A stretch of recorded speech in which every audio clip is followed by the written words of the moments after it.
Who sent his gardener to Brooklyn to shop. And he went to Brooklyn and he came back and he told his boss, "Boss, I saw death last night in Brooklyn, and death scared me. I need a horse so that I can get on that horse and get as far away from Brooklyn as I could. I want to go to Philadelphia." The boss says, "That's fine." The boss gave him a horse and he says, "Please, go to Philadelphia since you're so scared of death." The boss went to Brooklyn and he saw death. And he said, "Death, let's talk." He said, "Death, why did you scare my gardener like that?" And Death said, "I didn't scare your gardener. I was just surprised to see your gardener in Brooklyn because I'm visiting him in Philadelphia tonight." We all will face death sooner or later. We can't escape death. It's part and parcel of who we are, and every one of us will have to go that route if Jesus doesn't come back. Ruth is a sweetheart who understood quite well there is one life to live. And she lived that life to the fullest. Ruth, I believe, was infected with a virus. She was infected with a virus that is called the virus of love.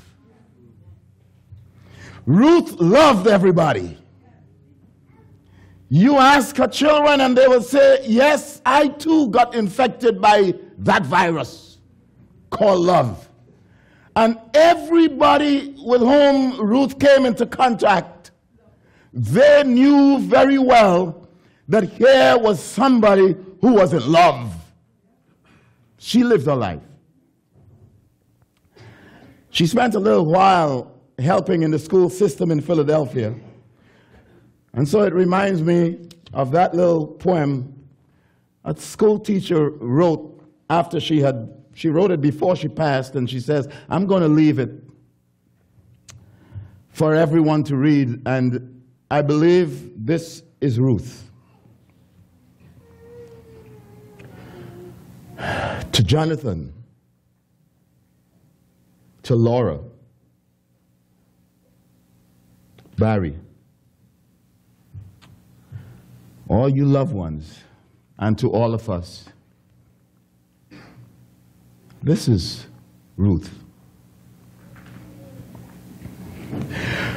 When tomorrow starts without me, and I'm not there to see,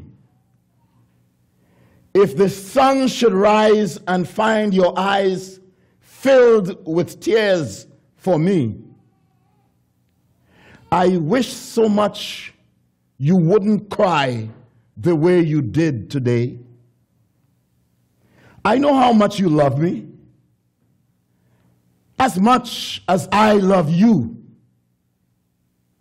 And each time that you think of me, I know you will miss me too. But when tomorrow comes, and you have to start without me, please try to understand that an angel came and called my name and took me by the hand and said my place was ready in heaven far above, and that I'd have to leave behind all those that I really love. But as I turned to walk away, a tear fell from my eye For all my life, I'd always thought I didn't have to die. I had so much to live for, so much left to do. It seemed almost impossible that I was leaving you. I thought of all the yesterdays, the good ones and the bad. I thought of all the love we shared and all the fun we had. If I could relive yesterday, just even for a while, I'd say goodbye and kiss you and maybe see you smile. But then I fully realized that this could never be. For emptiness and memories would take the place of me. And when I thought of worldly things I might miss come tomorrow, I thought of you. And when I did, my heart was filled with sorrow. But when I walked through pearly gates, I felt so much at home.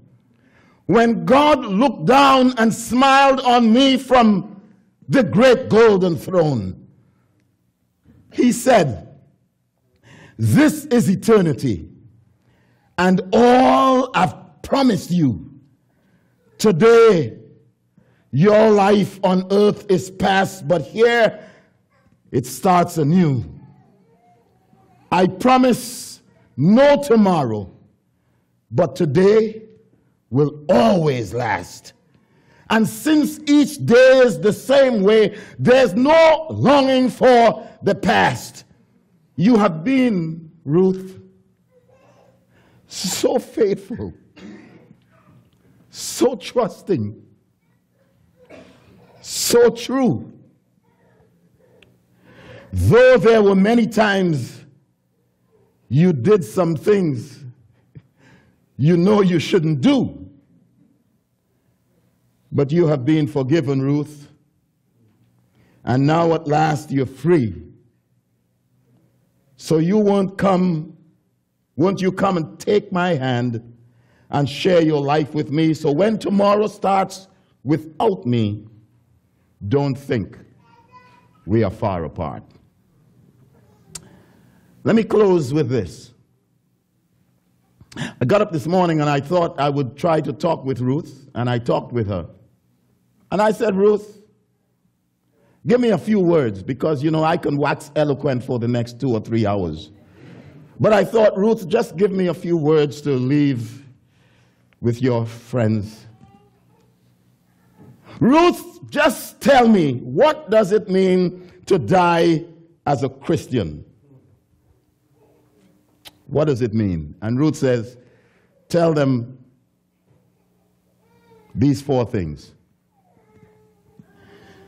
Tell my friends," Ruth says, "that to die as a Christian, number 1, you experience a change in your environment when you die as a Christian. When you die as a Christian," Ruth says, "there is no this sin that you have to live through and all the problems that you have in this life. When you die as a Christian, your very environment changes." Tell them that. Ruth says, "Tell them also that when you die as a Christian, your nature changes." Tell them that when you die as a Christian, that old nature that you had, the illnesses that you had in life, it changes. You now take on a new nature. Tell them that. But also tell them, number 3, that when you die as a Christian, there is a hope on the inside that the loved ones that you have left behind, you will be reunited with them one day. Make sure, Ruth says, make sure you let them know that when you die as a Christian, you have a hope in you that your loved ones will be reunited with you. But that's not all. Ruth says, tell them one more thing. Tell them that when you die as a Christian, you get to see Jesus. Just tell them that. Tell them that. Tell them that. Tell them that. Tell them that I got to see Jesus.